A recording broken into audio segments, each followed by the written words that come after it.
I want to extend a big thank you to Liz for agreeing to join with us today. And today is part of the big National Estate Planning Week. And we featured an article that profiled our very own Debbie Robson this past weekend about her generous plans to include water with blessings and her estate plans and her will.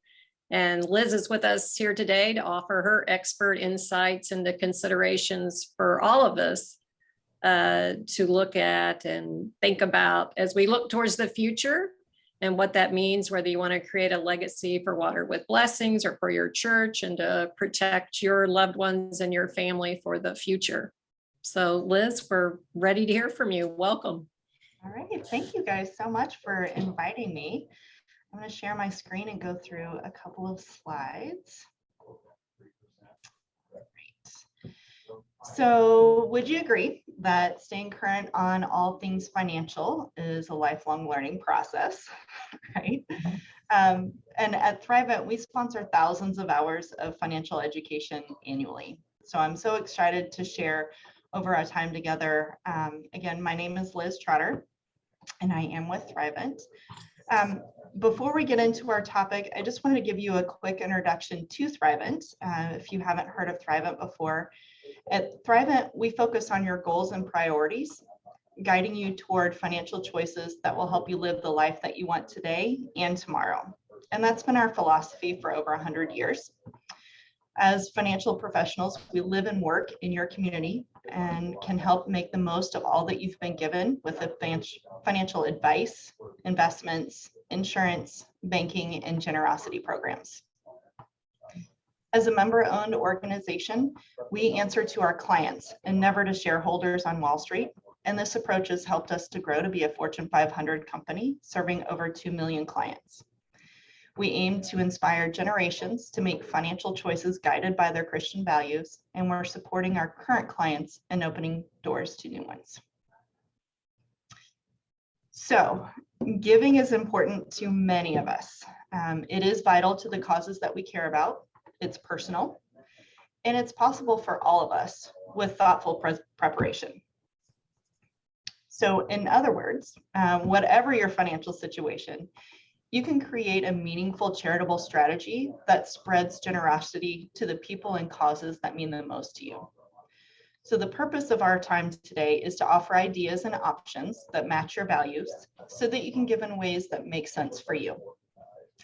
During our time together, you will learn about different ways to express generosity, and you'll share the whys of generosity too. Then you'll explore how having a strategy can help make planned giving easy. And then at the end of the talk, I'll share a couple of resources with you to help with planned giving. So more about those later. All right, so what exactly is generosity? What does that look like? In its simplest form, generosity can be defined as the habit of giving without expecting anything in return. There's different reasons and ways to be generous, including sharing your time and talents. Maybe that means volunteering, whether you're stuffing envelopes for water with blessings or teaching business basics to school-age kids via junior achievement. Your time and talents are incredibly valuable gifts that can make a big difference in people's lives. Sharing your financial assets and other resources. So writing a check, donating clothing and household items, rounding up at the cash register, supporting your neighbors who's running a marathon to support Alzheimer's research, or one of the many ways that you can give as part of your overall financial strategy. You can set these gifts up to take effect now or after your death. So why do you do it? For some people, possibly many of us here, being generous is just a way to make a difference and support our communities, a way to put our passions and our purpose into action. Others give to express their values and serve as models to our kids and grandkids via these gestures of generosity. But generosity is multifaceted. Besides just making us feel good, it can have financial benefits as well.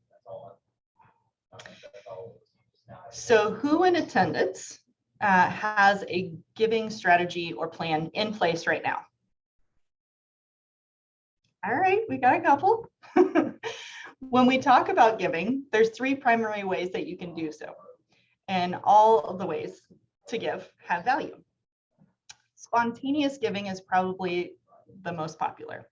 Spontaneous giving is giving to a cause when time is of the essence. So things like disaster relief, the red kettle drives of the Salvation Army, American Cancer Society Relays for Life, or a knock at the door from a hockey player or Girl Scout or someone who's walking for a cause. Spontaneous giving comes from the heart and doesn't typically involve a lot of preparation. Either you give or you don't. Usually you have some kind of connection to the person making the request, so you feel like giving something, even if it's not a lot, knowing that it all adds up to make a difference. So spontaneous giving tends to be driven by current events. It may be inspired by emotions or personal connections, but it's rarely planned. You give because it's often a face-to-face encounter and likely with someone you know or are acquainted with, and think about how much you spontaneously give over the course of the year. Pizzas for the hockey team, Girl Scout cookies, some change in the red kettle for Salvation Army. It all adds up. So does your consolidated spontaneous giving reflect your values? Does it benefit the organizations you'd like it to? Have you considered building these unanticipated expenditures into your planned budget? So building giving opportunities into your planned budget gives you permission to say no to unplanned solicitations, especially if you're always giving in other ways, and we'll get there shortly. There may be some possible tax benefits to this as well. So let's talk about intentional giving. Intentional giving includes donations you make on a regular basis, sometimes at intervals throughout the year. So things like to your church, you tithe weekly or monthly or annually. Maybe at work through an annual employee giving campaign. Maybe it's a nonprofit where you volunteer, to your college or alumni association or your kids' schools, or your favorite charities over the holidays, especially at Christmas. You give because you have a connection or because it feels like the right thing to do. And maybe it's just family tradition. These donations tend to be more significant and can include gifts of stock as well as cash through payroll deduction. These donations may be tax deductible. And while Thrivent doesn't provide any specific tax or legal advice, we can partner with you and your tax professional and attorney. And those donations should be part of an overall budget. Now, the third type of giving is planned giving, which is making a more significant gift. Planned gifts are part of a comprehensive financial or formal estate strategy and are designed to benefit the people and organizations that matter the most to you, your family, your church, your charities, or causes, by providing them with a more significant gift while you're living or after you pass away. Unlike spontaneous or intentional gifts, which are usually cash contributions, strategic gifts may consist of assets like stock or real estate, life insurance, annuities, investments, or perhaps even a bequest and a will. They provide an opportunity to create meaningful change while living and may receive potential income tax benefits. Planned gifts don't have to be large to make a difference. As we all know, all giving creates positive change. So you may be thinking planned giving is only for the wealthy or people closer to the end of their lives, but that's not true. You might also think that leaving a large gift to a nonprofit will reduce the amount of money that you can leave for your kids or grandkids. And that's not always the case either. And you might think that once a long-term strategic giving plan is in place, it can't be changed. Well, that's not the case either. You will have options down the road. So when planned giving is included as part of a formal estate or financial strategy, you have greater freedom. You can give more, and in some cases, actually add to your income. You can give an asset other than cash. So if an organization is near and dear to your heart and you want to help sustain it, planned giving can help you achieve your goals. And if you like, you can design a giving strategy that lets you see the fruits of your giving while you're still alive, and we'll look at that shortly. So what does a given strategy consist of? Well, it depends. So planned giving is best when it's integrated into an overall financial strategy. It could be gifts of cash, stock, or qualified IRA distributions to a charitable organization. Depending on your income tax situation, you may be eligible to claim a deduction. So again, check with your tax advisor about which benefits may apply to your situation. A planned gift can also consist of beneficiary proceeds from a life insurance or annuity contract or retirement assets at your death. You can also name a charitable organization as the owner or beneficiary of a life insurance contract and give the organization an annual gift of cash to pay premiums to keep your contract in force. Your premium gift may be tax deductible, and when you die, the organization will receive the death benefit free of federal income taxes. So with charitable gift annuities, you give money, stocks, or mutual funds to a charitable organization and in turn receive income payments for life. These payments can begin immediately or be deferred to a future date and provide a great way to supplement your retirement income. And then when you die, the remainder of the charitable gift annuity passes to the organization you designated as the beneficiary. A charitable remainder trust is similar to a charitable gift annuity. You give money and property to the trust, and then you or someone you designate, like a family member, can receive lifetime income. A donor advised fund will allow you to give one or multiple charities by giving assets to a charitable fund established through a foundation. So think of it like your charitable checkbook. You may receive a tax deduction for your gifts, and you can make grants from the fund to your favorite charities at the times of your choosing and remain anonymous if you'd like. You can also involve your family in deciding where to direct your giving. Or you can include a charitable gift provision in your will or trust. When you die, your estate may receive a charitable tax deduction for the value you bequest. Remember that all gifts make a difference and all gifts are appreciated. So let's look at some examples of people who established a legacy of different gift strategies. Change their names for privacy reasons, and your results will depend on your unique situation as you work with your team of professionals. So first, let's consider Rob and Brittany. Rob and Brittany are in their late 30s. They have 3 kids, and when Brittany graduated from high school, her grandmother, Maud, provided her with a gift of stock. Now, she hasn't really thought about much about this stock. It's certainly appreciated over the last couple of decades, and she doesn't know what to do with it. Well, she's decided to gift that stock to her favorite charity. Now, when you gift stock to a charity, it avoids capital gains, and you get the full charitable deduction for your income taxes. It's a win-win situation because not only do you not pay taxes on that stock and you get credit for that charitable gift, the charity also wins because they get the full appreciated stock value without having to take out the taxes first. Now let's look at Maud. So Maud is Brittany's grandmother. She's about 72 years old. She has about $400,000 in her traditional IRA that she really doesn't see ever needing to use. However, because she's 72 years old, she's required by the IRS to take out a minimum distribution every year. Is anyone in that RMD stage where they're having to take out those required minimum distributions? Right. So let's say she has to take out $23,000 a year that she doesn't need. It increases her taxable income, so she pays taxes on that, possibly bumping up her tax bracket, possibly bumping up the price that she pays for her Medicare every month. And because she doesn't need it, she's going to just give it to charity anyway. So she gives that net amount to charity, and they're thankful because every gift counts. But have you heard about a qualified charitable distribution?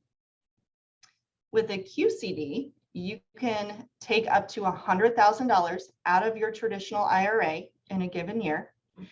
It goes directly to the charity of your choice, free of taxes. It never hits your tax return, so it doesn't bump up your tax bracket.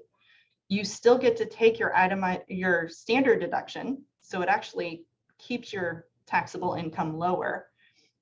So it's not even touching your Medicare premiums. And I consider this one a win-win-lose. So win for you, win for your charity, and a lose for Uncle Sam. So, but I will say that the QCD has to come out of a traditional IRA. It does not come out of a 401k or a 403b. All right, and this is Jeannie. So Jeannie's in her early 80s. She is the widow of a pastor, and she's been active in her church for decades. So it's natural for her to want to make a gift to her church upon her death, and also wanted to increase her income.